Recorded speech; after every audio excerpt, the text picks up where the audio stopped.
வணக்கம் நண்பர்களே, டிஎன்பிஎஸ்சி போன்ற அரசு தேர்வுகளுக்கு தயாராகும் உங்களுக்காக இன்றைய ஒரு மதிப்பெண் வினா மற்றும் விடையுடன். இன்றைய பாடம் தமிழ் 7ஆம் வகுப்பு பருவம் 3 இயல் 1. பாடம் பெயர் விருந்தோம்பல். கேள்வி எண் 1. தமிழர்களின் பண்பாட்டு கூறுகளில் முதன்மையானது எது? விடை விருந்தோம்பல். கேள்வி எண் 2. வள்ளல் பாரியின் மகள்கள் பெயர் அங்கவை மற்றும் சங்கவை. கேள்வி எண் 3. ஒன்றாகும் ஒன்றில்லோ இல் என்பதன் பொருள். ஒன்றுமில்லாத வீடு என்பது எதுவும் இல்லை. இதில் உள்ள முன்றில் அப்படிங்கிற வார்த்தை எதை குறிக்குது அப்படின்னா இல்லத்தின் முன். முன்றில் உள்ள இல்லத்தை குறிக்கிறது. கேள்வி எண் 4. மாறியொன்று இன்றி வரந்திருந்த காலத்தும் என தொடங்கும் பாடல் எந்த நூலுடன் தொடர்புடையது? பழமொழி 400. கேள்வி எண் 5. பழமொழி 400 என்ற நூலின் ஆசிரியர். விடை முன்னுரை அரையனார். கேள்வி எண் 6. முன்னுரை அரையனார் எந்த நூற்றாண்டை சேர்ந்தவர்? கிபி 4ஆம் நூற்றாண்டு. கேள்வி எண் 7.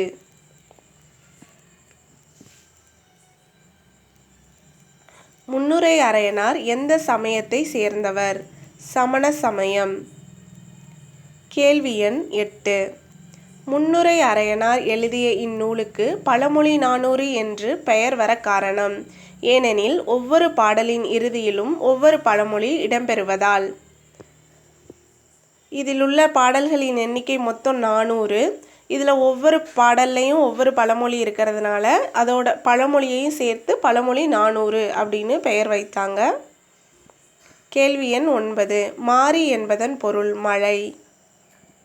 கேள்வி எண் 10. மடமகள் என்பதன் பொருள் இளமகள்.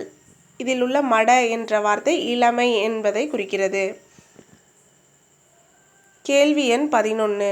வரந்திருந்த என்பதன் பொருள் வறண்டிருந்த.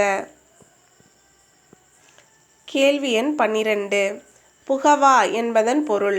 விடை உணவாக. கேள்வி எண் 13.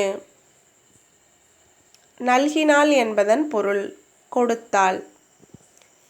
கேள்வி எண் 14. முன்றில் என்பதன் பொருள் வீட்டின் முன் இடம், அதாவது திண்ணை. கேள்வி எண் 15. மரம் வளர்த்தால் டேஷ் பெறலாம். விடை மழை. கேள்வி எண் 16. நீருலையில் என்னும் சொல்லை பிரித்து எழுதுக. நீர் கூட்டல் உலையில். கேள்வி எண் 18. மாறி கூட்டல் ஒன்று என்பதை சேர்த்து எழுதுக. மாறி ஒன்று. ஓகே நண்பர்களே, அடுத்த வீடியோ